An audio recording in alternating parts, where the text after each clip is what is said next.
E aí, bom dia, tudo bem com você? Eu sou o Wellington Calazans e este é o programa Expresso da Manhã, que começa a partir de agora o último programa deste ano, 2017.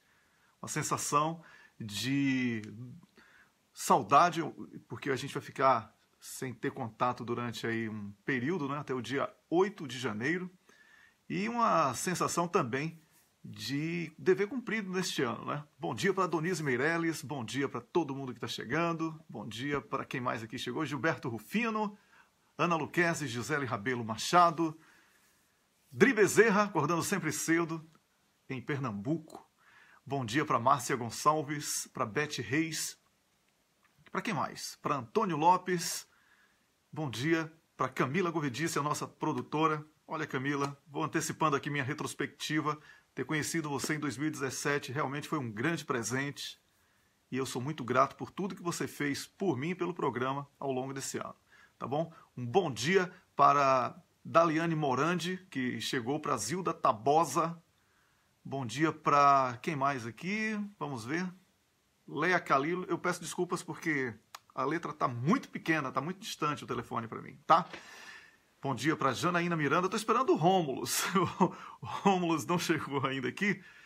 Jusilene Carvalho. Eu prometi ao Rômulus que iria ligar para ele antes do programa. Será que ele está esperando a minha ligação, coitado? Não deu para ligar, Rômulus. Ficou muito atrasado. Bom dia para Giovana Tambosi, para Márcia Dib Guimarães, para Eliane Paulino. É isso, vamos começar o programa. O programa hoje é de retrospectiva. O programa hoje é naquele clima entre... Carlos Krebs, grande Carlos Krebs, você que também é parceiro aqui da equipe, muito obrigado. Importantes conversas tivemos ao telefone durante esse período em que conduzi aqui o programa sozinho e depois com Rômulus. E é um ano realmente de ensinamento, né? Um ano de muito ensinamento que a gente teve.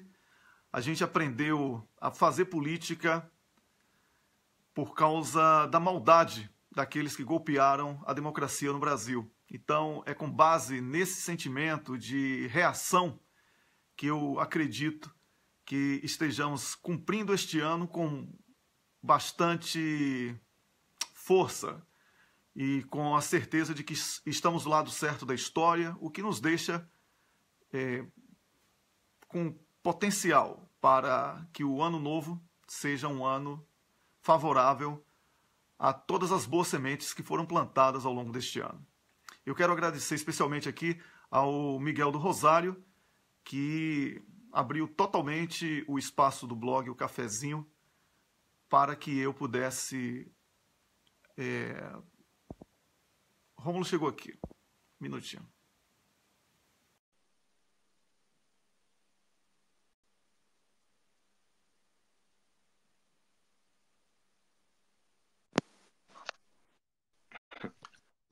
Olá, Rômulus, bom dia. Bom dia, Wellington. Bom dia para você que está nos ouvindo nesta sexta-feira. Que dia é hoje, Wellington? Hoje é sexta-feira, dia 22, não é isso? 22. É isso aí. Ontem foi 21, tá certo. Então, tá tudo certo. Ô, Rômulus, estava aqui agradecendo e falando que esse ano... Eu vou primeiro continuar aqui. Eu estava falando sobre o cafezinho. Eu quero agradecer a Miguel do Rosário por ter aberto aqui as portas para as minhas ideias também, né? E eu insisti bastante para que o Miguel voltasse a fazer vídeos e com regularidade ele introduziu o programa Cafezinho no Almoço, que eu não perco um, e o programa que era Cafezinho no WC evoluiu para Expresso da Manhã, com Rômulus em minha companhia. E eu acho que o blog O Cafezinho cumpriu um bom papel, assim, a gente procurou trabalhar com atores da política, nós fomos contra a idolatria o tempo todo, nós criticamos aqui os discursos despolitizados, aquela coisa de só falar fulano 2018, seja fulano para um lado ou para o outro, não é? Nós criticamos isso, nós queremos aqui a reflexão sobre a política e acho que eu vou ter que parar aqui, Rômulo, porque cada barulho que você faz corta a minha voz. Ai, desculpa. Porque o celular entrou de cabeça para baixo, então eu estou tendo que alternar tudo aqui. Eu imagino. Não, beleza. Então, se você quiser, eu tiro e volto. Se ajeita aí, eu volto, não? Ah, faz isso, é melhor, é melhor. Então, tirei o Rômulo aí, daqui a pouco ele volta. Então, enquanto o Rômulo está acertando aí, eu quero dizer a você que a sua participação foi indispensável para o sucesso do meu programa aqui e também do programa do Miguel, do Cafeína, que começou em janeiro deste ano, com um evento que eu fui um dos organizadores lá em Amsterdã, na Holanda, e eu convidei o Tadeu Porto e o Leonardo Stoppa, e ali nasceu o Cafeína, e o programa Cafeína de debate, que já está em gozo de férias desde a semana passada, também foi um programa que conquistou muita audiência ao longo desse ano, e isso significa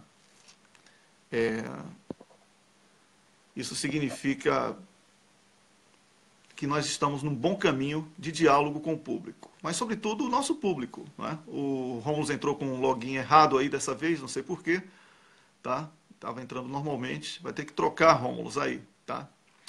Então, o ano 2017 foi um ano de golpes sucessivos, né? Porque o golpe foi dado para tirar os direitos do trabalhador, para entregar o Brasil aos Estados Unidos e à União Europeia. O golpe foi dado para quebrar qualquer expectativa do povo brasileiro pensar e sonhar com um país melhor. E toda essa resistência, toda essa rejeição ao atual governo, a gente tem que chamar de governo, mas é um desgoverno, significa que nós estamos conscientes de que a nossa luta não é uma luta tranquila. Deixa eu ver se eu consigo adicionar o Rômulo aqui. Não. Camila, você vai ter que tirar o Rômulo aí daquela situação. Ele não está conseguindo mudar lá, e aí é isso que tem que fazer para a gente otimizar aqui o programa, tá bom? Então, Rômulo, resolva aí com a Camila e quando tiver resolvido, você me chama aqui. Enquanto isso, eu vou conversando aqui com o público, muito importante essa nossa conversa, porque o último programa do ano eu quero sair daqui, ao desligar essa transmissão, esse live, eu quero sair daqui com a mensagem de que nós conseguimos sobreviver a um ataque internacional que está sendo imposto ao Brasil e aos brasileiros. Não é apenas a Globo, Temer, não é apenas Jucá, não é apenas o STF, não é apenas a Lava Jato, não é?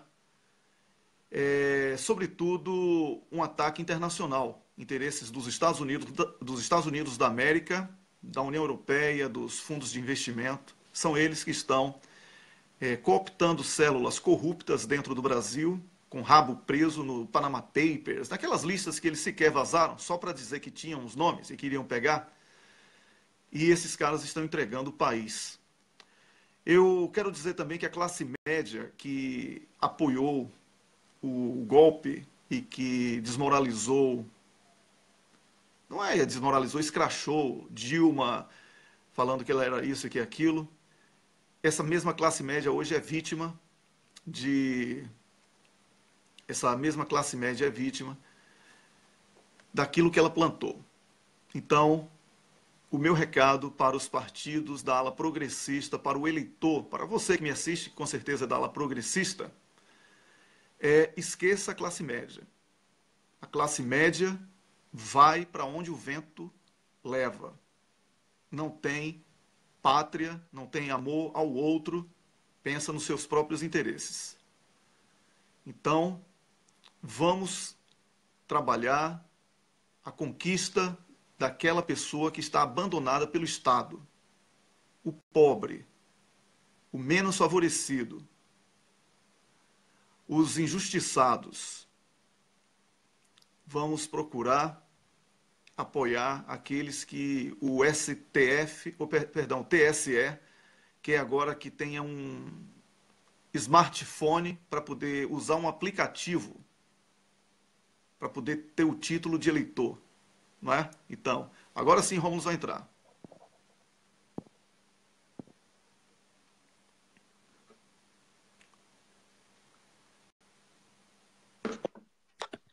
Agora tá tudo certo, Rômulo. Gente, que complicação esse negócio.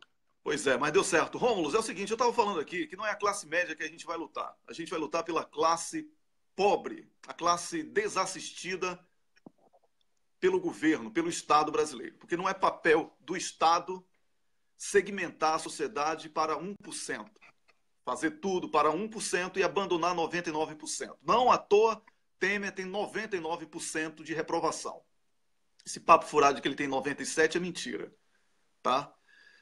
Temer tem 99% de reprovação, porque são exatamente os 99% que ele abandona. Ele é política que não é dele, é a política da Globo, é a política dos Estados Unidos da América dentro do Brasil. Então, eu peço a você que forme comitês. Não precisa seguir partido para fazer isso, não. Você pode pegar 5 pessoas idealistas, como eu e Rômulus e Edgar, meus colegas aqui da Suécia, Pedro e etc., poderíamos fazer. Chegar numa praça, num bairro periférico, porque aqui não tem, graças à boa estrutura social de igualdade entre as pessoas que temos aqui na Suécia e também aí na Suíça. Aqui não temos essa extrema pobreza, essa extrema diferença entre classes. Isso é muito bom. Mas aí no Brasil sabemos que tem. Então, vamos tentar ir para o local onde o catador de lixo está, o catador de papelão, e fazer a pergunta: você já tem título eleitoral? Se você não tem título eleitoral, vamos tirar esse título eleitoral. Botaram na sua cabeça que ninguém presta. Isso não é verdade. Nós queremos dar a você dignidade. Nós queremos devolver a você a possibilidade de ter a sua casa própria, de acreditar no amanhã. É isso que é fazer política. É isso que eu sempre defendo. Tá? E, obviamente, que nós tratamos de assuntos necessários, sobre críticas à justiça, sobre crítica à política externa, sobre conspiração interna, conspiração externa, que existem, né? Estão aí evidenciadas com documentos fartos. Nós sabemos que o objetivo da Lava Jato nunca foi combate à corrupção, sempre foi a destruição da soberania nacional e a perseguição à ala que é desafeto da elite brasileira e do mercado financeiro internacional. Então, não vamos cair nesse papo furado de classe média, não. Porque esses meninos de condomínio aí, essas meninas de condomínio também, para não ser só falar só que são homens que fazem isso, são mulheres. E temos aí a delegada Macarena, que foi perdoada ontem pela Polícia Federal e vai ser promovida como um tapa na cara da sociedade. Delegada Macarena, que decisivamente contribuiu para a morte do reitor Cancelier. São esses aí, não é? Que na adolescência ficavam ali em condomínio, imaginando chegar aos 15 anos para viajar para a Disney. São esses que formam a classe média. São esses que cospem na cara dos brasileiros que são abandonados pelo Estado e chamam eles de preguiçosos. Lhes negam a possibilidade de uma vida digna e cospem na cara de pessoas que roubam para comer, enquanto os que roubam por prazer, por ganância, para a destruição do próprio país onde vivemos e de qualquer possibilidade de uma sociedade sadia, esses são idolatrados por essa classe média. Né? Basta ver aí os exemplos de Temer, Jucá, Wellington Moreira Franco. Eu não vi ninguém bater panela para esses canalhas. Não vi ninguém bater panela para esses canalhas. E diante desse silêncio covarde, ao invés de ficar com raiva dessa classe média, eu vou entender o que é essa classe média.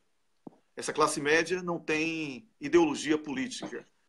O negócio é dinheiro no bolso, ainda que ela sequer perceba que é assalariada e que vai chegar a vez dela se transformar no pobre que hoje ela condena.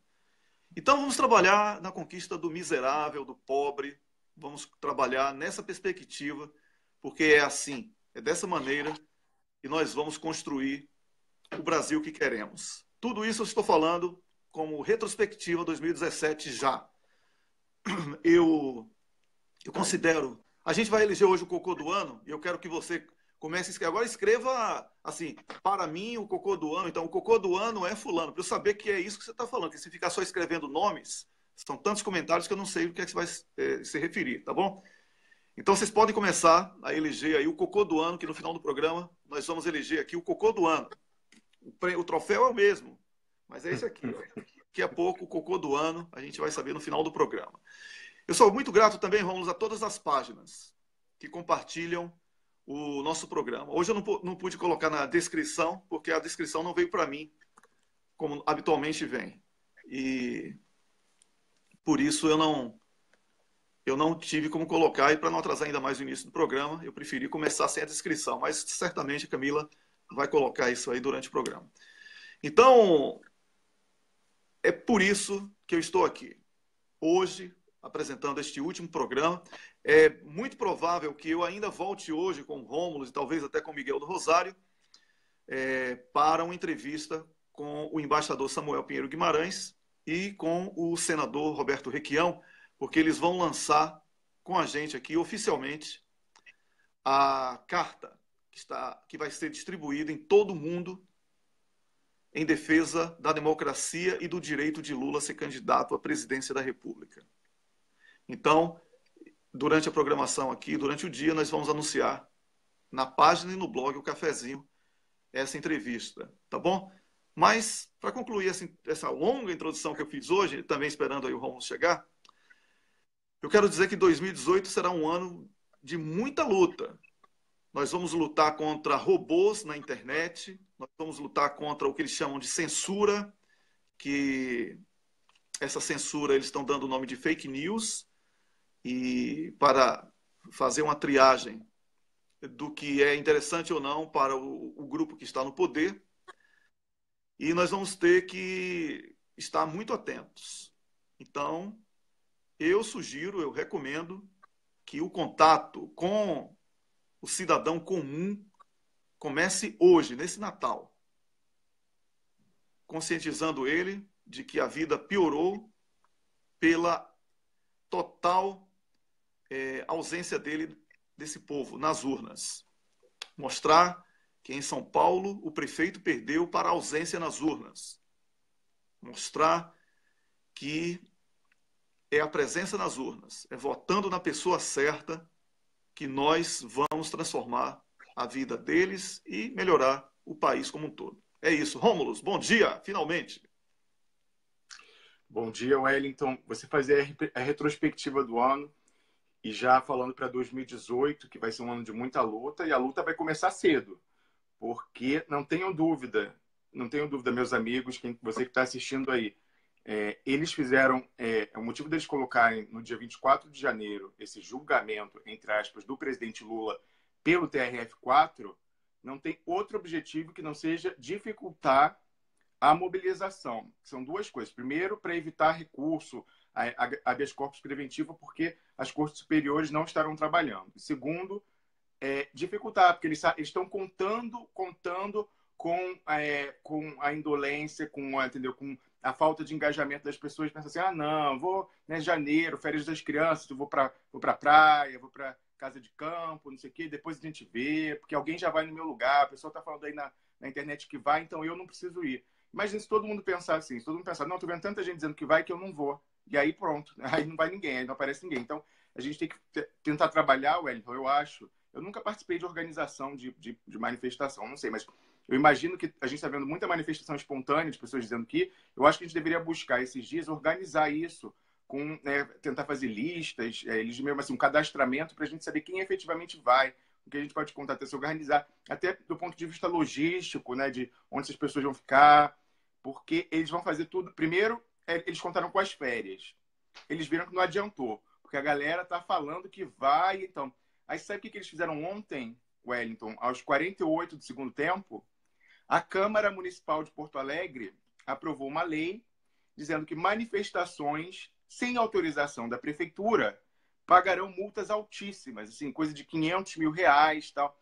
Isso é claramente inconstitucional, Wellington, porque a nossa Constituição, que foi escrita ali naquela saída da ditadura, que proibia ato público, né? Tem um vídeo famoso lá do ministro da ditadura falando, tá proibido ato público. Então, assim, com aquele trauma, foi colocado na Constituição um artigo que diz que deve ser dada ciência prévia ao poder público, mas não precisa de autorização. Você só tem que falar, olha, vai ter no dia tal a manifestação. é só isso. Então, como essa lei é claramente constitucional, porque formalmente ela não está impedindo, mas lógico que ela está impedindo, de fato, cobrando altas multas sem autorização, a autorização vira um requisito. Então, e por que eles fizeram isso, Leandro? Porque vai estar em recesso os tribunais superiores, né? Você não pode entrar com uma ação direta de inconstitucionalidade contra isso, mas eu digo, quem está organizando, não se intimide, não se intimide, deixa de cobrar a multa, essa multa não vai ser paga, porque essa lei é claramente inconstitucional, então é inócuo, isso aí é um tiro de festim, ignorem, é fake news, isso é fake news, isso é fake news para tentar desmotivar as pessoas, não caiam nessa, fala, Wellington. Não é exatamente isso, não caiam nisso não. Olha, existem milhares de leis que sequer podem ser cumpridas, porque elas já nascem com cara de abortadas, como diria Cazuza. Então, essa coisa aí é uma forma de explicitar ainda mais o desprezo que eles têm pelo povo. Mas é o seguinte, o poder... Medo? Eu não digo... Não sei, medo talvez. Mas a arrogância desse povo, desses caras aí do TRF4, os racistas que vão julgar o nordestino, certo? É tão grande que eles estão lá, esse povo, eu estou até imaginando como é que eles falaram nessa reunião, são tão racistas, preconceituosos, esse povo fedorento, vamos botar uma lei aí para botar multa, que não sei o quê, não sei o quê. Mas eu quero ver, manda a multa aí para os brasileiros no exterior. Pronto, diga que a organização é dos brasileiros no exterior, para eles virem cobrar da gente. Tá bom? Pode botar aí, para ver se eles mandam a multa para a gente, para os tribunais daqui rirem da cara desses canalhas. Certo? Então, isso aí eu nem... Sabe, Wellington, desculpa, eu vi gente falando, né, um colega falando assim, que quem não é processado no Brasil é porque, ou por essas pessoas, pelos golpistas, quem não é processado é porque ou não se voltou contra, não atuou contra os golpistas, então não deu motivo a um processo, né, foi tímido, ou então é porque não é relevante. Só quem é relevante e tem impacto é processado. Isso é parcialmente verdade, porque quem diz isso esqueceu dos brasileiros que, aliás, não só essas pessoas esqueceram, como também o golpe esqueceu. Eles achavam que estava tudo dominado, que, né, tendo lá o GSI combinado com o Facebook e Google, eles iam baixar esse AI-5 digital e controlar a comunicação. Eles esqueceram do plano deles dos brasileiros que estão fora, que vivem em estados democráticos de direito e cujos juízes, Wellington, como você bem dizia, vão cair na gargalhada quando chegar uma carta rogatória. Então, não é que a gente não possa ser processado, apenas exige um procedimento que a justiça do Brasil, essa justiça golpista, safada, tem que pedir cooperação via um instrumento chamado carta rogatória. E isso, evidentemente, o juiz do país que recebe analisa aquilo dali, porque se violar as leis dos países que recebe, ele não vai ser executado.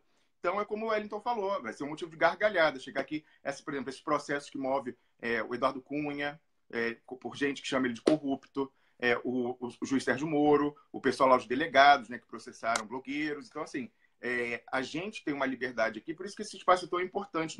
Não é por mim, pelo Wellington individualmente, é apenas pela circunstância da gente morar em países que têm uma longa tradição democrática, uma tradição de neutralidade, uma tradição de acolhimento de asilados, uma tradição fortíssima de jornalismo independente e protegido. Aqui, realmente, Suíça e Suécia, é por coincidência, né, Wellington? Aqueles acasos da vida. A gente parou, num momento dramático do Brasil, em dois países que são conhecidos por permitir a liberdade de informar e de ser informado. Então, ninguém contou com isso no Brasil, mas agora a gente está aqui, o espaço está consolidado, muita gente está vendo a gente, vai ser cada vez mais. Então, realmente, essa daqui vai ser uma trincheira importante. E eu até peço, assim, seria uma honra, Wellington, receber esses processos. Eu queria, por exemplo, ser processado pelo Eduardo Cunha. A mim, ele não consegue intimidar. O Eduardo Cunha, eu queria ser processado pelo Moro, eu queria ser processado pelos delegados lá, porque eu ia pegar, né, botar, né, enquadrar, seria um atestado de honra, né, honra ao mérito, adoraria. Mas, assim, eles sabem, eles querem ser humilhados, porque se eles mandarem, vai ser recusado. E aí vai ser uma desmoralização completa internacional. Imagina, Justiça da Suíça nega carta rogatória na justificativa dizendo que é contra a liberdade de expressão. Os caras não querem isso. Como no Brasil a justiça está toda dominada, aí lá, né, o jogo já está resolvido desde o início. Mas aqui eles não querem. Aliás, é por isso também que eles não mandam, Wellington, o processo do Tacla Duran para a Espanha, que deveria fazer.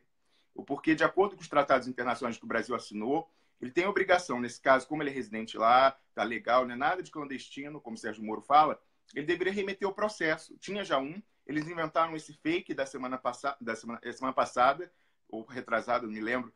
Não, foi passada, assim, foi sexta-feira, 15. Eles tentaram lançar esse fake, mas eles estão tentando julgar o Tacla Duran a revelia no Brasil. Isso é contra o tratado internacional. Eles devem enviar. Por que eles não enviam?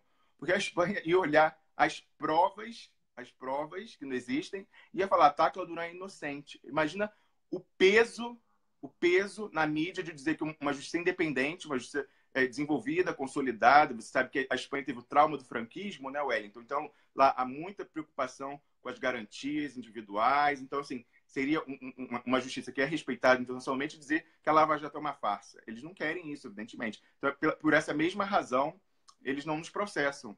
Porque a gente seria, lógico, a gente pediria a extração da verdade, para falar o que a gente está falando da verdade. Porque muita coisa que a gente recebe, evidentemente, a gente não publica. Então, assim, tudo a seu tempo. Mas eu gostaria, então, ter essa explicação também, que os brasileiros fora eram a variável com que ninguém contou. É um pessoal acostumado a pensar, não sei, nos anos 90, quando não tinha internet disseminada. Então, hoje, qualquer pessoa com celular e na rua é um canal de difusão de ideias e potencial. Então, realmente essa força, e a gente vai continuar lutando por isso. A gente sente, eu não sei você, Wellington, tenho certeza que sim, mas assim, eu sinto, desde o início, quando eu comecei a escrever, que é minha obrigação, porque eu penso, o que eu posso falar, quem está no Brasil não pode. Então, por isso que as pessoas falaram para mim, você tem que descansar mais, você não tem que ter... É verdade, eu concordo com vocês. Assim, eu realmente tenho, porque não é sustentável trabalhar tanto quanto eu trabalhei, por exemplo, nessa semana. Mas é muito difícil para mim pensar assim, se eu não fizer esse trabalho, ninguém vai fazer. E eu me sinto muito mal, entendeu? Eu falo, não, eu tenho que fazer tudo ao meu máximo possível. Isso não é bom, eu não estou falando que eu não estou defendendo, não estou enaltecendo isso. Pelo contrário, muito ruim para mim, dormir pouco, mas é um peso. Inclusive, todo mundo, já falei que várias vezes eu faço análise, hoje inclusive é o dia da minha análise, vou para lá, minha sessão no fim do dia, e é uma coisa que eu tenho que trabalhar, esse sentimento de obrigação, de culpa por não fazer o meu máximo, tudo que eu posso, me sacrificar pela causa. É complicado, não sei. O que você acha disso, Wellington? Eu acho que esse momento é de sacrifício mesmo. Eu não costumo nem falar no eu aqui, porque isso é muito confundido pelas pessoas que recebem a informação. E apesar da comunicação moderna recomendar a primeira pessoa, eu prefiro falar da primeira pessoa sempre para quem está me assistindo. Entendeu, Rômulo? Porque senão, nessa confusão e nessa necessidade de outras pessoas pegarem o vácuo de quem já tem alguma proeminência, que é o seu caso aí, que a gente tem aqui esse programa que tem uma boa audiência e tudo. Então, se eu falar eu fiz isso, aí as pessoas, porque o ego. Então, eu prefiro sempre evitar o eu. Estou sempre focando nos outros. Eu acho assim que todo mundo, cada um, tem que dar a sua contribuição ao máximo nesse momento mesmo. Certo? E eu tenho que falar de mim, eventualmente, para ter referências. Agora, o esforço é uma guerra. Numa guerra você não tem outra opção. É uma sobrevivência. A gente não está lutando para viver nesse Brasil aí. A gente está lutando para sobreviver. E isso não é vida. Você lutar para sobreviver é terrível. Todo dia você achar que vai ser traído, vai ser enganado, que vão lhe tirar os direitos. A gente está fazendo retrospectiva aqui, eu posso começar. A reforma que chamam de reforma trabalhista foi uma reforma patronal. A reforma da Previdência que foi congelada, ela deverá ser aprovada, porque esses deputados são vendidos, esses que aprovam. Claro que tem uma bancada ali de resistência e tal, mas ainda é muito pequena. E eles contam com esse dinheiro que eles ganham para destruir o povo e o Brasil, para comprar voto para ser eleito e voltar a ter status de deputado, de senador e etc. Então, a luta é diária, é uma guerra. E nós não podemos lutar para sobreviver, lutar para saber qual é o golpe do dia, acordar para saber qual é o golpe do dia. Entendeu? Eu acho que as pessoas precisam acordar. e falar sobre política, como está colocando aqui a Tereza Afonso da Silva. Estou cansada de brasileiros que não gostam de falar de política. É isso, Tereza. A gente tem que falar de política. Falar de política é lutar. É impressionante. Se você falar de política, você vai falar de direitos humanos, você vai falar de valores nobres. Porque a negação da política é exatamente isso que está no poder. É o monopólio da Globo, com um presidente fantoche, mas que é ladrão, e por ser ladrão é fantoche, um judiciário corrupto, certo? Com privilégios incríveis. Reforma da Previdência não pega esse povo. Reforma trabalhista não pega esse povo. A gente está trabalhando para quem? Para encher o rabo de dinheiro desses caras de dinheiro, aliás? Aí tem gente que vai ligar para Roberto Requião para dizer: ah, ele fala palavrão, senador, não vá para o programa dele, não. Olha, não estou falando palavrão, não. Estou usando uma expressão popular. Para ficar claro aqui. Né? Eu acho que as pessoas deveriam se preocupar um pouco mais com o coletivo. Se isso não é possível no egoísmo de cada uma, se preocupe com o individual, pensando assim: eu quero ter o direito de sair às ruas e não ser assaltado. Mas é matando todo mundo que você vai conseguir isso? Não. É dando aos outros a mesma condição de vida. Então, você tem que lutar para que as pessoas tenham acesso à educação, à saúde, a um emprego, porque dessa forma você vai ter paz. Não existe paz trancado em bolha de condomínio. Não existe paz viajando para a Europa para curtir as benesses de outra sociedade da qual você não faz parte. Você não entende que você, como turista, é bem recebido porque você está indo levar dinheiro para lá. Mas bote na cabeça que você vai morar em outro país que você acha que é bom porque o Brasil não presta, que você vai ver ao que vão tentar lhe reduzir. Então nós temos que lutar para que o Brasil seja um país digno. Nós temos que lutar para que o Brasil seja um país de respeito. Tivemos esse ano a morte de Dona Marisa Letícia, a morte do reitor Cancelier. E isso não pode deixar de entrar na retrospectiva do ano, porque isso é o ápice da perseguição da justiça. Foi a justiça usada como instrumento de tortura através da imprensa. Eu não posso me calar diante disso, Rômulus. Eu não posso me calar diante de deputados que se vendem. A entrega do pré-sal, José Serra precisa ser julgado por crime lesa pátria. A prisão do almirante Otton. Esses caras que botaram o almirante Otton na cadeia precisam acertar as contas com a justiça. É crime lesa pátria. O cara, ele deu ao Brasil a possibilidade de defesa. Energia nuclear. É por isso que eu quero brigar. É por isso que eu acordo cedo. Eu estou com os meus filhos aqui que já estão de férias. Fiz a maior enrolação, preparei lanche e tudo, deixei eles lá, fiz uma espécie de confinamento para eles, para 1 hora de programa. Certo? Isso é esforço. Então é esse esforço que eu quero que você faça. Não é esperar e ficar escrevendo Lula 2018. Porque quem escreve só Lula 2018 é igualzinho ao cara que escreve Bolsonaro 1918. Porque você não está discutindo política. Discutir política é outra coisa. E se Lula amanhã quiser botar um banqueiro no Ministério da Fazenda porque ele quer fazer a média? Você acha que eu vou aprovar isso? Não vou. Lula que me venha com esse papo furado de botar banqueiro de novo. Porque tem que fazer as pazes. Que pazes?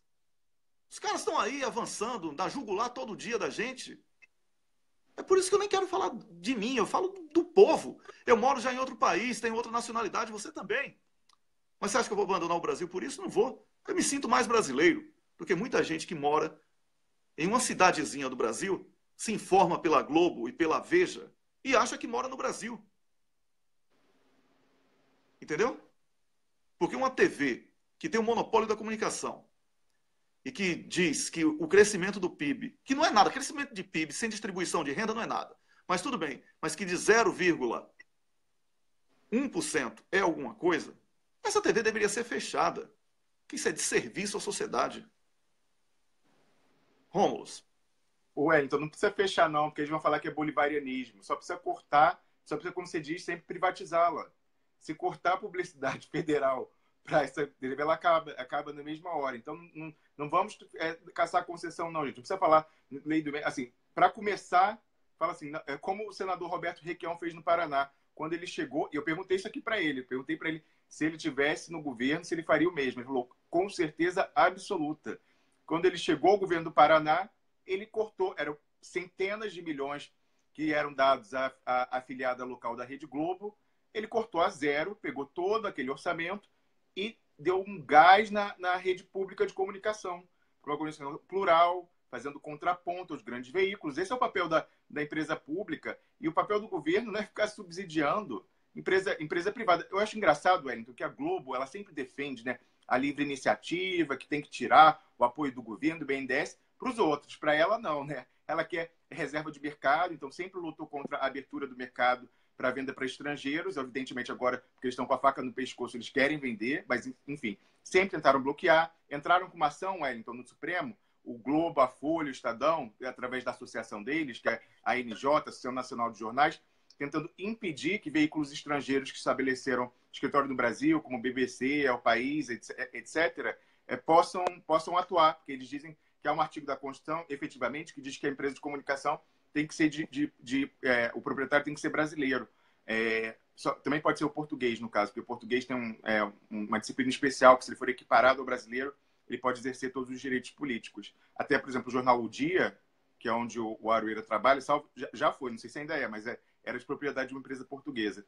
Mas essa questão, eles tentam impedir que outros atores entrem, eles tentam manter o cartório deles. Eles têm um cartório, aquela coisa, e querem ficar hereditário, precisando de pai para filho. Então, eles estão a favor da livre iniciativa e a favor de não subsídio pelo governo só para os outros. Eles vivem de verba do governo. Wellington, você falava aí da morte do reitor Cancellier, né? Você falou muito da meganhagem. Eu acho realmente que a meganhagem é o assunto do ano passado, desse ano, e oxalá no ano que vem a gente enterre isso. Só que nessa hora, Wellington, a gente tem que lembrar que tem gente que se diz contra a meganhagem quando ela é contra os nossos, contra o PT, contra o Lula, até parlamentares, gente, para meu desespero, fazem imposto assim. Mas eles acham que a meganhagem, quando é contra quem a gente não gosta, ou quem a gente sabe que errou, que é corrupto, aí é aceitável, e até defende, aplaude, compartilha na rede social. Então, por exemplo, a prisão do Aécio Neves pelo STF, ela era claramente inconstitucional. Aí você fala, mas o Aécio roubou, a gente viu, tem a mala, tem um grampo, ele falando que matava o primo, ele falando, não sei o que e tal, a da bala dos 2 milhões que ele pegou do joelho, que ele seja processado, julgado, culpado e preso. É assim que funciona numa democracia. Você não pode... isso que eu queria dizer, então eu resumo muito bem. Não existe meganhagem do bem. Não tem a meganhagem do mal, que é contra o Lula, e a meganhagem do bem, que é contra o Aécio. A meganhagem é do mal. Meganhagem é do mal, por definição. Então não adianta você ficar falando contra o Gebran, contra não sei o quê, e aí quando eles prendem alguém do PMDB, ou prendem alguém do PSDB, fazem aquela coisa de batida, condução coercitiva, você aplaudir e compartilhar. Não, a meganhagem é sempre do mal. E como eu digo, a justiça... ela não é neutra. Quem prende ou o Lula ou quem é da direita, eles têm um projeto de longo prazo, mas que eles tentaram antecipar, não conseguiram ainda, mas o projeto de longo prazo é substituir o poder político pelo poder deles, que é não eleito, e que é capturado intelectualmente, às vezes até financeiramente, Wellington, pelo mercado. Então eles sabem, a eleição, por mais que eles tenham, derramem dinheiro, façam todas as sacanagens na reforma eleitoral, eles sabem que é uma variável que eles não controlam. A gente está vendo aí as pesquisas de intenção de voto no Lula que comprovam. Os caras, gente, pelo amor de Deus, os caras fizeram tudo para destruir o Lula. A Globo, junto com o Moro Anos, e no entanto, eles não têm como controlar a cabeça das pessoas. O Lula só cresce e o Moro só aumenta a rejeição. Então, assim, eles estão loucos. Então, o que eles querem fazer? Assim, a única solução definitiva é tirar o poder do povo de escolher quem ele quer. E como que eles poderiam fazer isso? É justamente com o judiciário, que é um poder não eleito, então que está a salvo do voto, poder escolher quem pode se candidatar ou não, quem pode tomar posse ou não, com aquela coisa de revisão das contas da campanha, quem pode governar ou não, aquela coisa entrando com medidas de espetáculo para impedir atos de governo e inviabilizar, como aconteceu com a Dilma, no segundo mandato, que o Eduardo Cunha, ela não tomou posse, digamos assim, ela foi eleita em 2014, ela não tomou posse, porque o ano de 2015 ela foi completamente inviabilizada pelo Eduardo Cunha. Em 2016 já era aquela questão do golpe. Então, eles querem decidir quem pode governar e quem pode concluir o mandato, porque se fizer alguma coisa contra eles, impeachment, crime de responsabilidade e tal. Então, assim, a gente não pode ceder essa tentação. E se você compartilha meganhagem contra o Aécio, você está dando legitimidade a eles. É a mesma legitimidade que depois eles vão usar contra os nossos. Então, não tem meganhagem do bem. Então, eu peço, por exemplo, meu caro senador Lindbergh, por muito tempo ele fazia isso. Ele botava, quando tinha coisa contra o Lula, é um absurdo, é estado de exceção e não sei o quê. E ele era o primeiro a compartilhar coisas contra o Aécio, quando fazia a mesma coisa e tal. Não é assim que funciona, o PMDB. Não, a meganhagem, esse é o inimigo maior hoje. Eu sei que a direita ela, né, é o nosso adversário histórico, mas o adversário maior hoje é a meganhagem que quer derrubar a classe política. Por pior que seja a condição da disputa política, porque, vamos dizer, eles têm muita vantagem, eles têm o dinheiro, eles têm a despolitização das pessoas, que foi um projeto de longo prazo, de não dar educação às pessoas, mas, mal ou bem, isso a gente pode mudar. Se a gente não, vamos supor, se a gente não ganha em 2018, a gente vai tentar ir fazer ação de base e, sei lá, daqui a mais 4 anos é uma coisa que a gente pode fazer algo contra, lutar para depois de 1, 2, 3 eleições ganhar. Olha quantas eleições demorou para o Lula ganhar. Foi na 4ª. Então foi um processo, ele foi fazendo, tal, crescendo. Então tem isso. Agora, se o juiz tiver a possibilidade de escolher quem é eleito, quem governa, quem conclui mandato, aí não tem processo. Você pode fazer o trabalho de base que você quiser, que quando chegar lá o candidato vai falar, não, você está fora. Então é o que eu chamo em artigo de democracia iraniana, porque no Irã é assim, tem um Conselho Supremo da Revolução, que quando tem eleição ele baixa a lista, pode se candidatar fulano, fulano, fulano, fulano. Isso não é uma democracia, é uma democracia de fachada.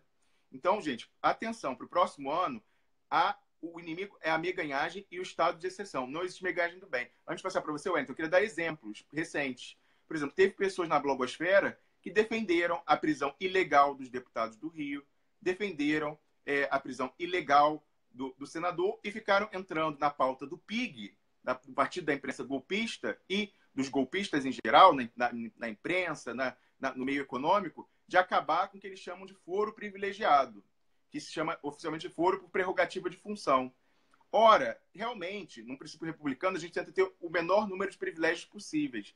Mas esse privilégio, entre aspas, não é da pessoa, do parlamentar. É um privilégio, uma defesa da cidadania, que disse justamente, eu votei nessa pessoa, eu quero que ela não seja acossada por togados, por juízes. Então, enquanto ela estiver me exercendo, ela deve ter a plena liberdade de fazer e agir como ela bem entende, porque por isso que eu votei nela. Eu dei um mandato. Por isso que é mandato. Mandato é a mesma coisa que passar uma procuração. Eu preciso de uma procuração para ele me representar. Então, se você dá o direito para o não eleito caçar essa pessoa, acabou o seu poder de voto. Então, é por isso que é importante o foro prerrogativa de função. Eu fiquei chocado que a esquerda, em geral, caiu nessa esparrela e ficou defendendo, ia acabar com privilégio, não sei o que tal. Foi, assim, totalmente louca, sem pensar no dia seguinte. E a direita, a gente já conversou aqui com o Rubens, Wellington, que eu queria entender por que a direita fazia andar isso no Congresso também, a emenda que reduz esse prerrogativo de função. E aí o Rubens falou que a direita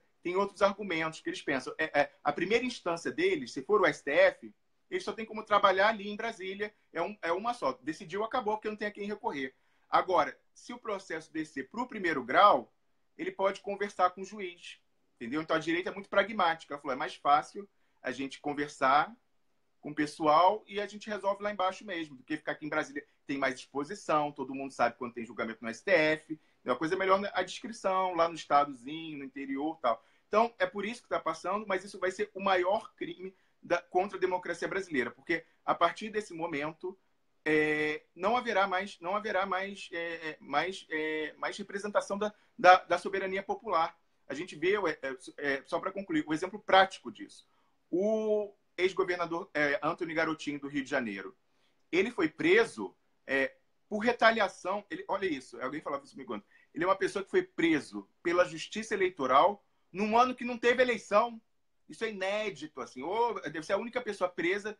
Eu sei de outro caso, mas assim, raríssimos os casos de pessoas que são presas pela Justiça Eleitoral, ainda mais fora de eleição. Aí realmente é incrível.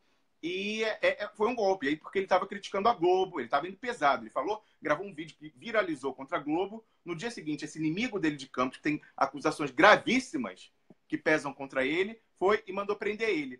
Da outra vez que isso tinha sido feito, que teve aquela coisa de tirar ele do hospital arrastado, aquela coisa horrorosa que a Globo explorou, filmou, né? A Globo é tão canalha, é abjeta, mas enfim.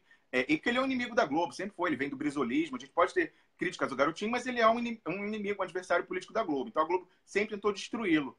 E fizeram aquilo, e aí o que aconteceu? A Rosinha Garotinho, que é a esposa dele, que foi governadora também, ficou fazendo uma rádio garotinho fora. Foi que nem na Argentina com o Perón e a Evita. Quando o Perón foi tirado para ela ia na rádio, falava e então falando, não, dessa vez a gente não vai cometer o mesmo erro. Vamos prender os dois. E aí eles não prenderam a última pessoa da família, que hoje é quem faz a mobilização em favor do garotinho, que finalmente foi solto por um habeas corpus lá, deferido pelo ministro Gilmar Mendes.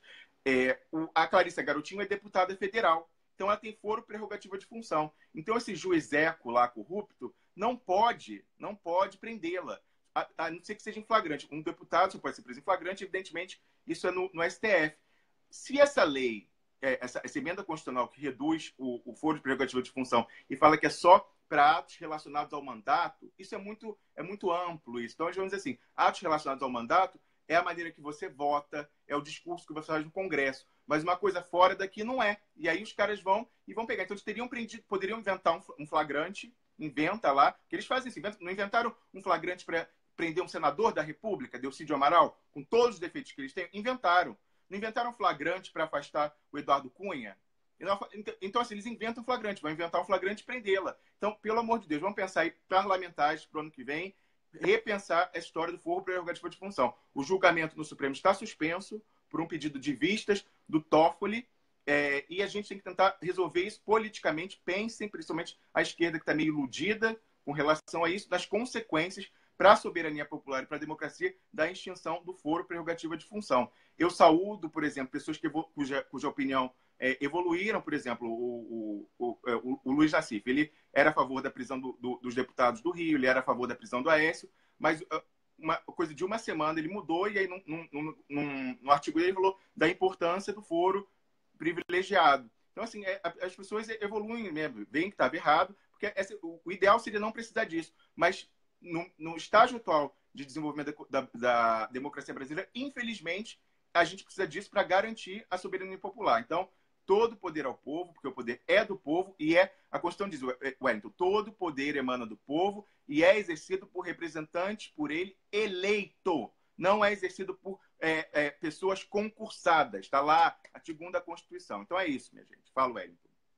É o seguinte, eu já estou em linha aqui com a Patrícia Vauquier há algum tempo, e eu quero falar, só para completar aí, Patrícia, que eu já vou chamar você, que esse mesmo pessoal que fica falando sobre quebrar e acabar com a prerrogativa de foro, é o pessoal que ontem, por exemplo, a Polícia Federal concluiu o inquérito sobre a delegada Macarena, e ela vai ser promovida depois de ter contribuído decisivamente para a morte do reitor Cancellier.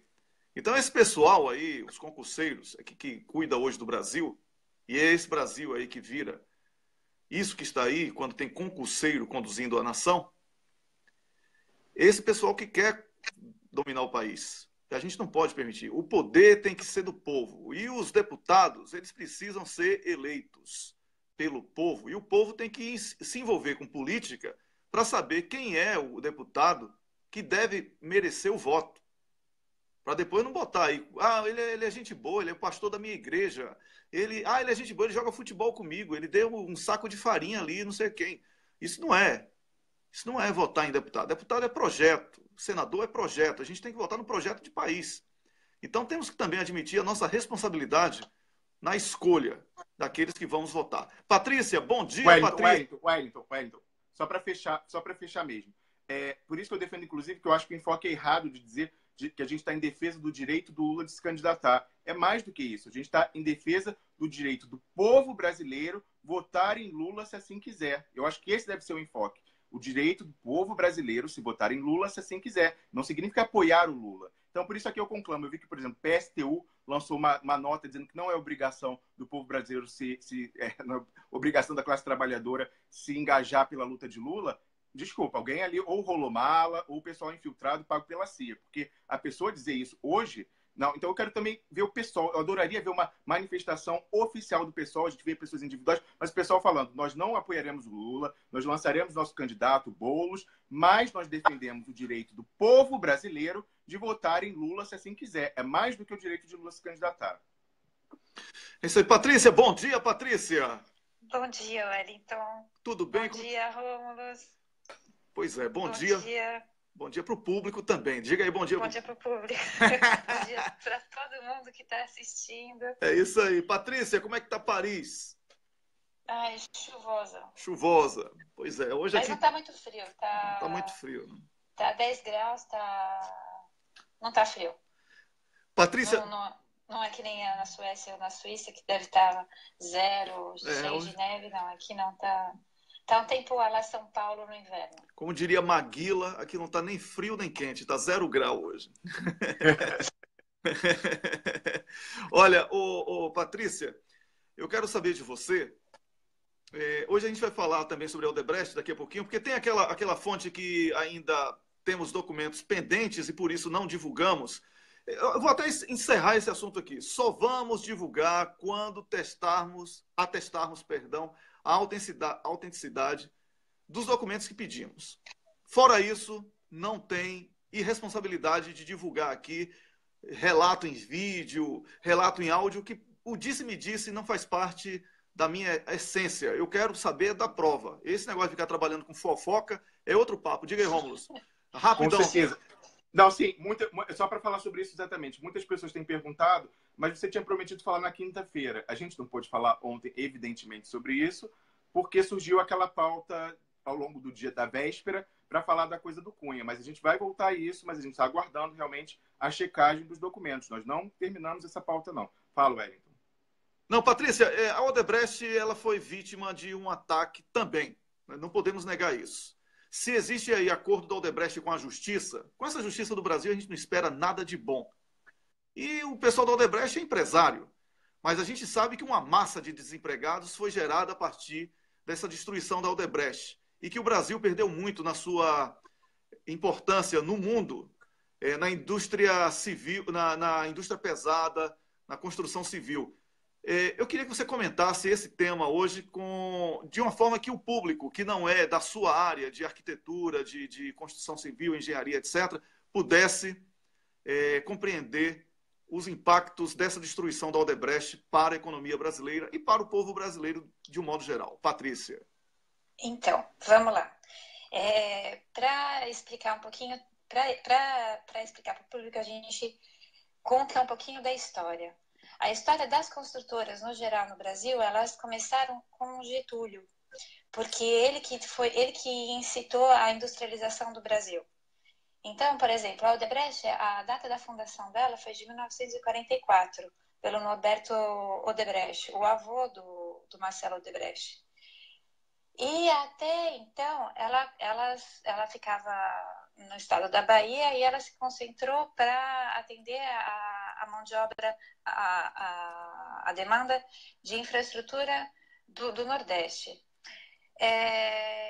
A partir dos anos 50, ela decolou com a construção de Brasília, com toda a infraestrutura que o governo Juscelino Kubitschek implementou.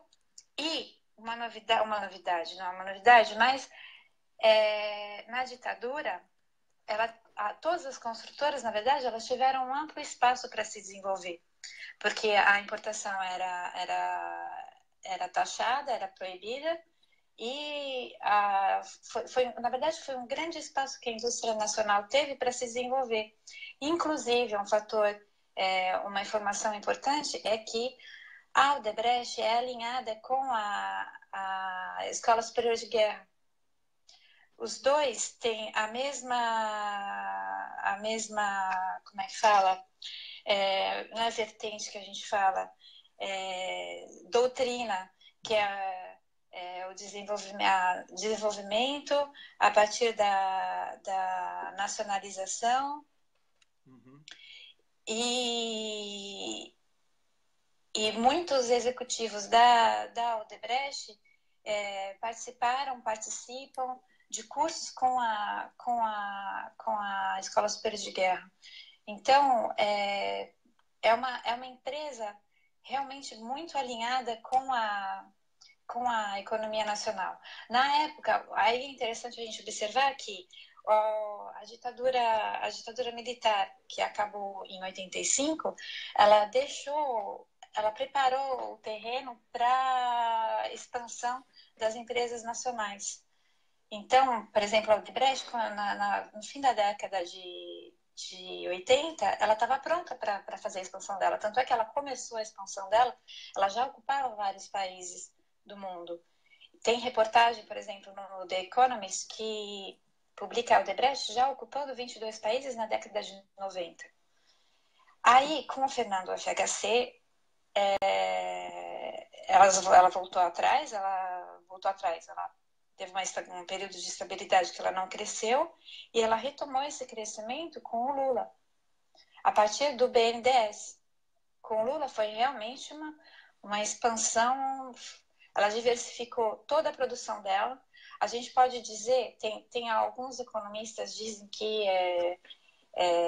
30% da economia brasileira é dependente da Odebrecht, porque ela está em todos os campos. Ela diversificou de uma maneira que ela está na agroindústria, ela está na indústria pesada, ela está na indústria nuclear, na indústria nuclear, que é da defesa, não é isso? Na defesa, ela tinha um contrato, ela tinha uma parceria junto com uma empresa francesa de transmissão de tecnologia para construir 5 submarinos, 4 convencionais e um nuclear. E até 2047, ela tinha um plano de construir 20. Eu não preciso nem acrescentar que acabou esse plano. Pois é. E justamente porque ela estava alinhada também com a Escola Superior de Guerra. Esse alinhamento sempre existiu. Então, a Odebrecht e os militares, eles sempre andaram muito juntos. A Embraer com a FAB e a Odebrecht com a Marinha. Patrícia, o Rômulus quer fazer uma pergunta. Fala aí, Rômulus. Na verdade, um comentário sobre isso que ela dizia. Eu vejo como os dois pecados da Odebrecht, pecados, entre aspas, que levaram a sua perseguição pelos americanos, né, pelo Estado americano. Que foi, primeiro, a expansão internacional dela, então, realmente uma competição feroz nesse mercado, indo para outros países. E, segundo, foi ela se aventurar na indústria da defesa. Aí foi inaceitável. Então, ela tinha a Mectron, que é uma empresa de mísseis também. A Patrícia já mencionou a parceria com a francesa DCNS, que é uma empresa estatal francesa da área da defesa, para construir submarinos nucleares, o submarino com propulsão nuclear e outros convencionais.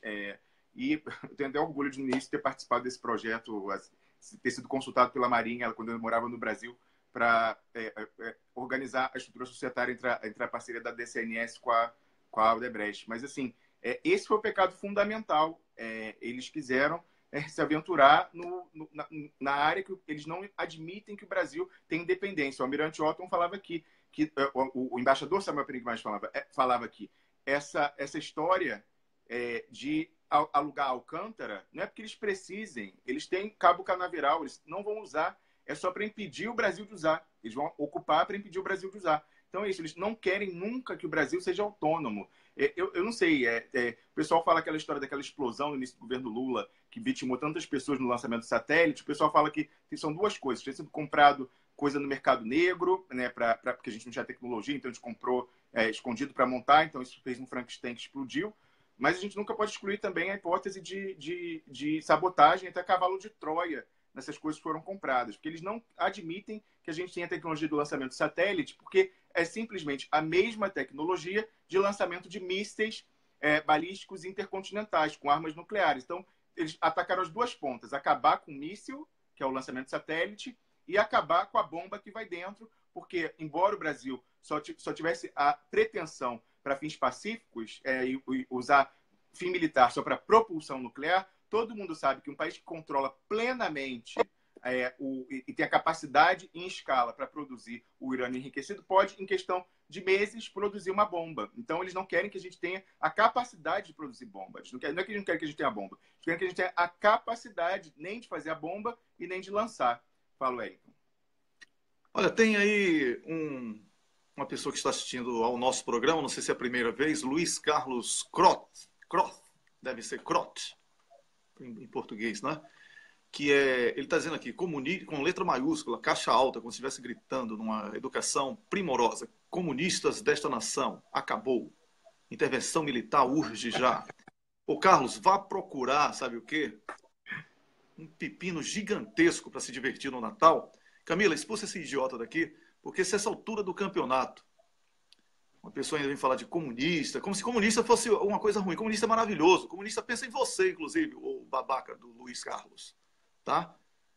Aqui eu não sou comunista, nem Rômulus, mas eu não sou idiota, entendeu? Então, Camila, Luiz Carlos Croth, o nome do cara. Então, expulsa esse idiota daí, porque é exatamente, Patrícia, é exatamente isso que eu quero saber de você. Por que é que 50 mil engenheiros estão desempregados hoje e quase 90... Um minutinho só, Rômulus, essa pergunta é importantíssima. Não, mas só antes de entrar, vou falar do que você disse. Por exemplo, você falou que você não é comunista, eu também não sou. Eu me defino como social-democrata, uma pessoa de esquerda, mas eu vi a melhor definição que eu tive até hoje do posicionamento político. Eu acredito que muitas pessoas vão se identificar. Eu até assino todos os meus artigos da definição. Eu tive uma vez um jantar em que estavam presentes políticos, aqui na Suíça, e uma deputada, eu perguntei para a deputada, mas a senhora é de esquerda? Ela falou assim, eu sou uma esquerdista que sabe fazer conta. Então, são poucas palavras assim. Então, isso abrange e define tão bem. Então, hoje eu digo que eu sou uma pessoa, né, com preocupação da distribuição social, os direitos sociais, né, a favor do benefício ao povo, mas eu sei fazer conta. Então, eu não fico propondo maluquice, falando vamos fazer tudo e tal, coisas que não são sustentáveis. Então, a gente sabe a limitação do orçamento, mas a gente sabe também para quem que a gente quer usar o orçamento que existe. É isso. Patrícia, para a gente concluir nossa conversa, eu quero que você comente uma coisa aqui dentro desse assunto que você está falando. Dos 50 mil, pelo menos, né? 50 mil dados de 3 meses, né? Hoje já deve ser bem mais. Dos 50 mil engenheiros que perderam emprego no Brasil por causa da Lava Jato, que destruiu a indústria pesada brasileira, e naval, e construção civil, e etc., para atender os interesses dos Estados Unidos da América, para a qual a Lava Jato trabalha, eu quero saber de você o seguinte, por que 90% desses engenheiros que perderam o emprego apoiaram essa política que está aí? É uma questão difícil. Por exemplo, eu lembro que na época, quando o ano passado que eu acordei para essa história de Lava Jato, porque a gente fora do Brasil, às vezes a gente eu não sabia, eu acordei com a condução coercitiva do Lula, eu não sabia como funcionava, eu fui contatar meus colegas. Né? E eles falavam que não, a gente apoia, tem que combater a corrupção. Inclusive, a minha empresa, que eram outras construtoras, não no tamanho da Odebrecht, mas grandes construtoras também, falando assim, não, a gente apoia, mas que um colega entrou aqui e eu cumprimentei e eu perdi um pouco o fio da meada, mas bom, a gente apoia a Lava Jato, a gente é contra a corrupção. Inclusive, a minha empresa não quer mais tratar com o governo. A gente está evitando de participar de concorrência pública para fazer obra pública, porque a gente não quer confusão. Ah, é? Imagina, então a galera apoia esse discurso contra a corrupção, que para mim é uma hipocrisia, mas de um tamanho que é ridículo, porque eles... Assim, eu não sei nem explicar, mas eu não sei que empresa, qual que é o limite da corrupção, qual que é o limite do caixa 2, qual que é o limite... Eu não sei, é muito difícil. O terreno da corrupção pode ser tudo e pode ser nada. Agora, hoje em dia, depois de todo esse golpe no Brasil, quando eu vejo uma reportagem, uma manchete falando contra a corrupção, porque uma coisa importante, por causa da Odebrecht, eles estão derrubando, todos os governos progressistas da América Latina estão sendo derrubados. Não sei se vocês estão acompanhando o que está acontecendo no Equador. O vice-presidente está sendo perseguido e o presidente vai sofrer um processo de impeachment. Pois é. Tudo por causa a partir da Odebrecht, como o sistema o sistema do BNDES de empréstimo para os países em desenvolvimento tirou o Banco Mundial da jogada e favoreceu o Brasil, no caso, os Estados Unidos viu o Brasil como um país imperialista que estava competindo com ele. Além da a gente saiu com a Odebrecht, faz tempo já que a Odebrecht atuava em 22 países no mundo. Uhum. Agora ela está atuando em 26. Mas toda essa parte de empréstimo e todas as obras que ela conseguiu, o Porto de Cuba, que a Janaína Pascoal vivia citando, falando que era o nosso imposto que estava proporcionando infraestrutura nos outros países, tudo isso deu chance para a Odebrecht penetrar nos outros países. Ninguém reclama, por exemplo, que a Apple está dominando o telefone, o mercado do telefone mundial. Porque é a Apple, porque é a americana. Agora, por que a gente não pode se afastar sair do chapéu do guarda-chuva dos Estados Unidos e fazer o nosso próprio guarda-chuva com a Odebrecht, com as nossas empresas, que tem um know-how, uma competência, que a gente fala a mesma língua, a gente está no mesmo nível com esses países. É muito mais fácil para a gente tratar com eles do que os Estados Unidos tratar. Então é óbvio que eles favorecem a nossa entrada, a entrada do Brasil. E agora, com esse golpe todo, estão aproveitando para destruir tudo que a gente construiu durante esses 10 anos de governo do Lula. O que eu acho que é uma falta de consciência política da minha classe de engenheiros. Eu digo assim, eu acho que agora eles estão tomando consciência que é grave e que o objetivo realmente não era lutar contra a corrupção, não era só tirar o PT do poder. O objetivo, agora está claro que o objetivo era arrasar o país. A gente vai arrasar o país, a gente vai destruir o país e a gente vai voltar para a época de quando eu comecei a trabalhar, que eu era arquiteta, eu fui contratada como engenheira para gerenciar canteiro de obra porque não tinha engenheiro no mercado, porque não tinha homem para tocar a obra no mercado. Então eles recolheram as mulheres, os arquitetos, todo mundo que estava afim de trabalhar com a construção civil, porque engenheiro civil, quando se formava, na minha época, ele ia trabalhar em consultoria, ele ia trabalhar em banco, ele ia trabalhar no mercado financeiro, porque ele sabia fazer conta. Pois é. Aí esse pessoal que apoiou o golpe, hoje está desempregado e está assistindo agora ao nosso programa, ouvindo você, ouvindo o Rômulo, me ouvindo. Tem algumas pessoas dizendo, Rômulo, que você está falando pouco. Eu não considero isso não, tá? Não, é o contrário. Eles estão reclamando que eu tenho que deixar você, o convidado, falar. Eu já prometi para eles aqui nos comentários que eu vou ficar quieto até o final do programa. Mas é só o seguinte, porque isso é do ponto de vista editorial do programa. Não é legal essa coisa, mas o que acontece? Quando a gente está numa pauta e aí já vai passar para outra e faltou uma coisa importante, eu poderia falar depois, poderia. Mas vai ficar confuso, precisa ficar um vai e vem, assim. Aquilo que você falou 10 minutos atrás e faltou falar, entendeu? Tem nem como fazer. Se eu fazer um clipe depois, não tem como fazer clipe, porque ficou tudo quebrado em várias partes do programa, então por isso que eu fiz. Mas eu concordo, não é o ideal mesmo. Então eu só faço mesmo quando é algo muito importante que tinha que constar. Mas eu tento evitar ao máximo, eu sei que não é legal e por isso eu já prometi que eu vou ficar quieto até o final. Olha, eu quero dizer que não foi o Facebook que boicotou coisa nenhuma, antes que fiquem falando de teoria da conspiração aí. Na verdade, o que aconteceu aqui foi um problema de interrupção da minha conexão. Houve uma forte queda de energia, oscilação de energia elétrica, e por isso a minha conexão ela foi interrompida e eu tive que aguardar um pouco o router ter que ser reiniciado para voltar aqui com total segurança para conversarmos. Tá bom? Eu peço aí a Camila que faça o compartilhamento dessa segunda parte do programa, peço ao pessoal das outras páginas que entenda aí o problema e nós voltamos aqui para concluir a nossa conversa com a Patrícia Vauquier e eu espero também o Rômulo de volta aqui para a gente poder manter o programa no ar com o Rômulo. Então, Camila, o Rômulo já chegou. Camila, pode compartilhar nas páginas aí.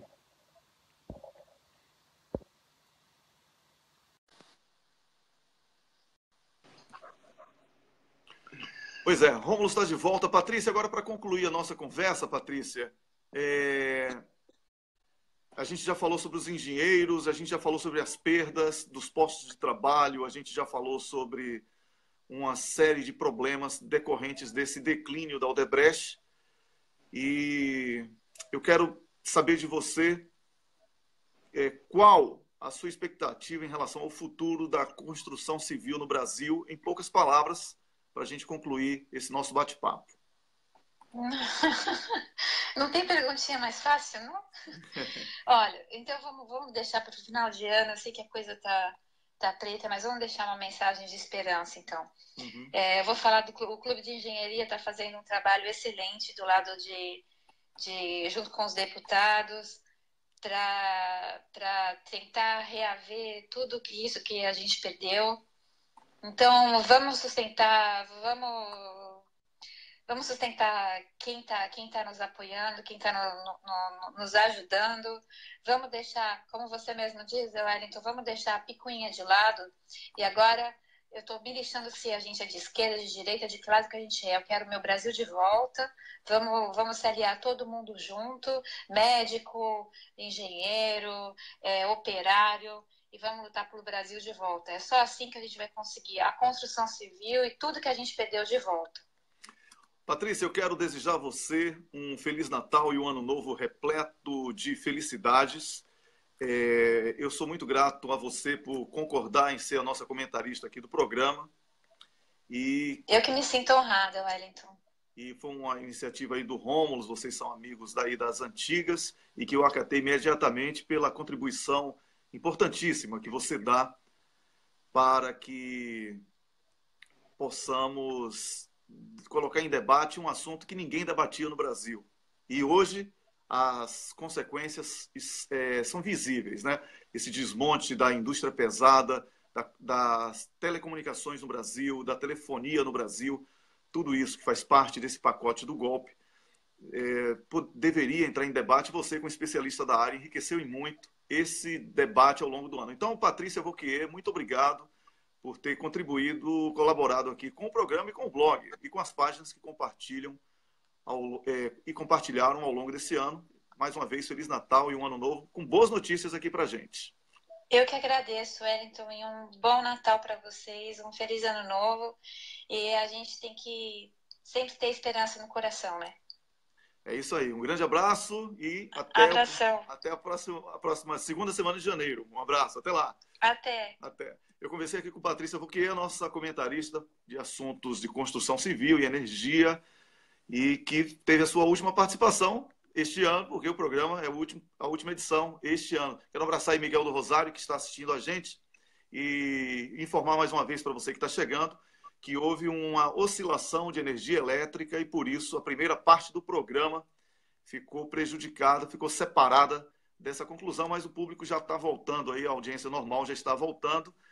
E agora vamos continuar aqui então, sobre isso, eu já combinei com a Camila, depois eu vou pegar e vou juntar, porque a gente edita e junta as duas partes e aí fica um arquivo só. Maravilha. Então é isso, ficou esse prejuízo estético aí, mas temos aí os 10 minutos finais para falar de retrospectiva. Nós estávamos falando sobre a ofensiva do judiciário sobre a política. Nós falamos aqui sobre a morte de Marisa Letícia, esposa de Lula. Nós falamos sobre o suicídio político como protesto do reitor Cancellier, que ontem morreu outra vez. O reitor Cancellier morreu pela segunda vez, quando a delegada Macarena, numa sindicância da Polícia Federal, olha que coisa linda, né? Polícia Federal julgando uma pessoa da Polícia Federal e diz que ela agiu corretamente. Assim, é tudo muito lindo. Essa justiça brasileira que está aí não é a justiça que merecemos, não é a justiça que precisamos, é uma justiça vergonhosa. Agora, como existem pessoas sérias nas polícias, na justiça, no Ministério Público, na imprensa, a gente aposta nessas pessoas para a construção de um ano novo melhor. Não podemos aqui encerrar o programa, encerrar o ano com a sensação de que estamos derrotados. Muito pelo contrário. Quem está do lado certo da história está com a grande chance de vencer. Então, Rômulo, eu quero que você aproveite alguns minutos para falar sobre os assuntos que você destaca, porque a gente vai escolher aqui o cocô do ano daqui a pouquinho. Tá? Já tem uma lista aqui de sugestões. Muitos candidatos, né? Tem muitas candidaturas, algumas mais fortes, né? Por exemplo, Eduardo Cunha, Sérgio Moro, Irmãos Marinho. Nossa, vai ser difícil escolher, hein? Nossa, mãe. Mas deixa eu falar, Wellington, sobre isso que você falava, delegada Macarena, de fato, a Polícia Federal ela fez uma sindicância que eles mesmos, por critérios corporativos, não querem abrir o precedente de uma punição, porque ele fala, hoje é ela, amanhã sou eu. Mas não é só isso, a gente tem que saber que a delegada Macarena faz parte da panelinha de Curitiba, o pessoal que tem os dossiês. Então, essa história dela ir para Sergipe promovida é uma fuga para frente. A estadia dela em Santa Catarina é insustentável. A vida dela se tornou terrível porque ela como se diz, rejeitada nos lugares que ela frequenta, porque o reitor Cancelheiro é uma pessoa muito querida, muito respeitada, inclusive no meio jurídico. Então, logicamente, uma pessoa da Polícia Federal atua nesse meio, e para ela, então, está muito difícil. Aí inventaram uma exfiltração dela, vão mandar ela para bem longe, mandar ela para Sergipe, para ver se o pessoal esquece dela, porque estão tentando abafar. Só que eu quero lembrar que a Polícia Federal pode ser, sim, Wellington, investigada pelo Ministério Público Federal. Então, se os crimes da delegada Macarena não forem investigados, a culpa e a prevaricação também é do Ministério Público Federal. Wellington, eu acho que, como eu falei, para mim o mais importante foi o combate à meganhagem nesse ano, porque é um projeto de longo prazo, a substituição da soberania popular pelos concursados. Eu acho que isso que eu ressalto. E a importância, como você fala sempre aqui, da politização do debate, não cair em questões de menores. Sim, uma coisa que a gente vem brigando aqui há um tempão. Não cair em isca, não deixar a pauta ser sequestrada. Eles deram tempo, né, Wellington? Acho que a gente bateu tanto nisso aqui que eles pararam com aquela história de invadir museu, não sei o que e tal. Porque ficou manjado. O pessoal começou a falar, eles querem falar de homem pelado em museu para eu não falar do pré-sal, para eu não falar de previdência, para eu não falar de CLT. Então já está manjado o truque. Eles vão vir com pautas morais, moralistas, eles são como sempre fala, são moralistas sem moral, e vão ficar tentando vir, ora com esse negócio da PEC do aborto, que é para forçar a gente a ficar falando de aborto e não falar do Brasil. E como a gente se cansou de falar aqui, não é importante nesse momento você dizer o relevante para essa luta própria do aborto, não é importante nesse momento de eleição você discutir, porque isso não é nenhum tema que é do executivo, quem decide é o legislativo. Eles querem fazer isso para trazer a rejeição, porque a nossa sociedade tem valores conservadores ainda, ela é progressista, ela é a favor de um Estado forte na economia, mas em valores morais, muitas vezes de maneira hipócrita, porque todo mundo, né, a menina que fica grávida quando é de classe média vai na clínica fazer o aborto, mas de maneira hipócrita, ele gosta de dizer, eu sou contra o aborto. Então, eles usam isso para pegar essa rejeição, quando você faz pesquisa e diz que 80%, 90% é contra o aborto, para obrigar o candidato do campo popular, do campo progressista, a se pronunciar. Você tem que lembrar que o segundo turno da eleição de 2010, entre o Sérgio e a Dilma, virou uma discussão sobre aborto. Não se falava mais do pré-sal, que era o tema relevante. Eu digo, até para essas lutas, é importante estrategicamente não morder a isca, a luta é importantíssima. Mas ela só pode avançar quando você tem um presidente popular no poder. Porque é o presidente popular que dá um freio naquele Congresso B. São 5 Bs, né? Boi, bala, Bíblia, bancos e a branquinha, né? A branquinha, a cocada branca da Bahia, né, Wellington? Então, assim, pelo sistema eleitoral, o Congresso tende sempre a ser conservador. A gente tem que mudar, lógico que a gente tem que mudar e batalhar, mas a única maneira que a gente tem de frear aquela bancada dos 5 Bs é com o presidente popular, como foi no caso do presidente Lula e presidente Dilma. A gente reclama, mas eles negociavam, cederam na questão do kit gay. Isso é uma discussão que eu acho válida. A gente pode dizer, não deve ceder tanto, tem que ter mais fiéis ao princípio. É válido. As críticas que eles fazem a certas capitulações do governo do PT, a pressão da bancada evangélica, por exemplo, é uma discussão correta. Eu vejo muita gente falar, eles não fizeram avançar. Vamos discutir, mas para discutir eles têm que estar lá primeiro, né? Porque senão fica...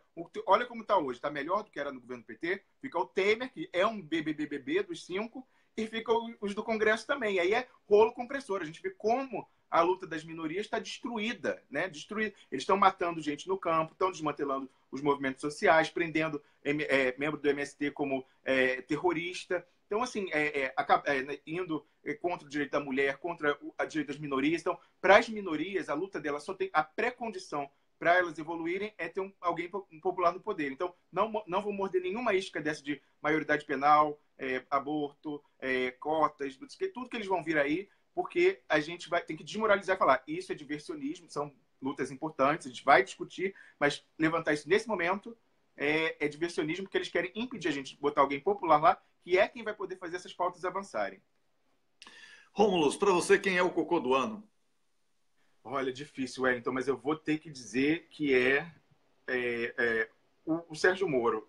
Ou se puder uma dobradinha, eu falar que a dobradinha é Sérgio Moro e Irmãos Marinho. Eles estão acuados, a Globo falida, e o Sérgio Moro entregue pelo Tacla Duran. Então, assim, são os dois, né, um consórcio que é o cocô do ano. Mas só pode ser um. Então eu vou dar Sérgio Moro. Certo. E para mim, o cocô do ano é a Rede Globo. É a Rede Globo como um todo. A Rede Globo, os irmãos Marinho, as rádios, os jornalistas que se vendem, né, que puxam saco do patrão e que defendem absurdos como a reforma trabalhista, e eles que são assalariados defendem aquilo.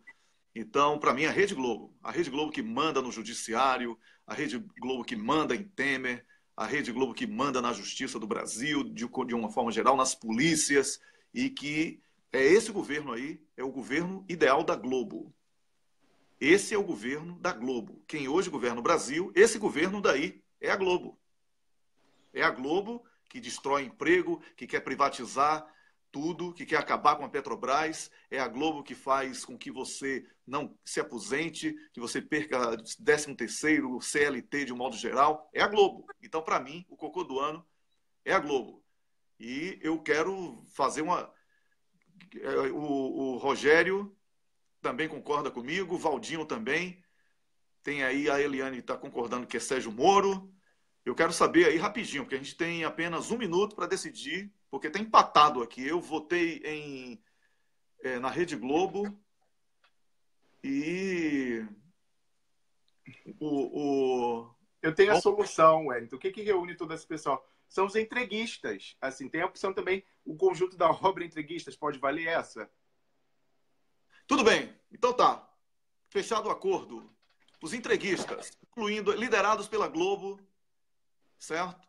E com seu fantoche número 1, que é Moro, certo? Então, cocô do ano para os entreguistas. Cocô do ano para os entreguistas. Com ênfase para Rede Globo e Sérgio Moro. Ok? 2 vermes aqui dentro, bem grandes. Ok? Então vamos lá, Vamos lá? Vamos tocar aqui a musiquinha para despedir do cocô do ano. Vai ter que dar mais de uma descarga, claro. Vamos nessa? O que eu fazia no banheiro?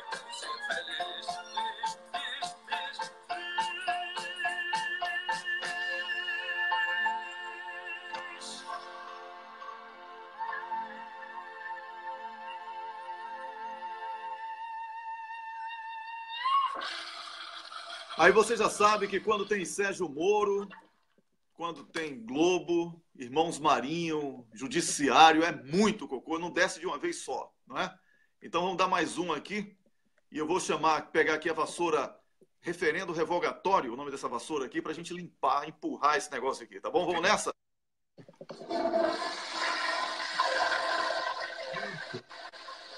Bom, pegar um pouquinho de nióbio e colocar aqui para melhorar o aroma, para manter a tradição. Eu nunca é demais lembrar que essa ideia do cocô no final do programa, e agora o cocô do ano, foi do meu filho de 6 anos de idade, o Gabriel. Ele que teve essa sacada, não posso deixar de dar o mérito a ele. Eu recomendo absolutamente que você assista agora ao Leonardo Atush no Brasil 247. Eu sou grato a todas as páginas que compartilharam ao longo do ano. Sou grato a você, Rômulo, sou grato a Miguel do Rosário, aqui do blog O Cafezinho. E eu desejo um Feliz Natal e um Ano Novo maravilhoso. Estaremos de volta sempre aqui. Hoje mesmo, eu e Rômulo vamos voltar. E eu ainda preciso conversar com o Miguel para saber se ele também vai participar e uma entrevista com o senador Roberto Requião e o embaixador Samuel Pinheiro Guimarães, para que possamos lançar oficialmente a Carta Internacional em Defesa de Lula, tá? E que eles escolheram aqui o nosso blog para fazer esse lançamento. Pois não, Rômulo, para concluir mesmo, já estouramos. Não, só quero mandar o meu abraço para todo mundo, boas festas, muito obrigado. Esse ano o golpe tem duas faces, ele é terrível, mas ele traz esse presente que reuniu semelhantes, a gente se encontrou para a vida, né? Então, todo mundo quero mandar meu abraço, desejar boas festas, e na segunda semana de janeiro, no dia 8, estamos de volta. É isso aí, um grande abraço para Camila Govedice, a produtora do programa, Carlos Krebs, Luiz Cláudio, Ana Tomazini, Mariel, Paulo Gamba, Patrícia Rouquier, o embaixador Samuel Pinheiro Guimarães, e o Rubens, Francisco, todos os colegas aqui da equipe. Niobe Cunha, opa, uma mulher Niobe Cunha, e todos os colegas que participaram ao longo do ano aqui com a gente. Um grande abraço, Feliz Natal e até o dia 8 de janeiro. Até lá.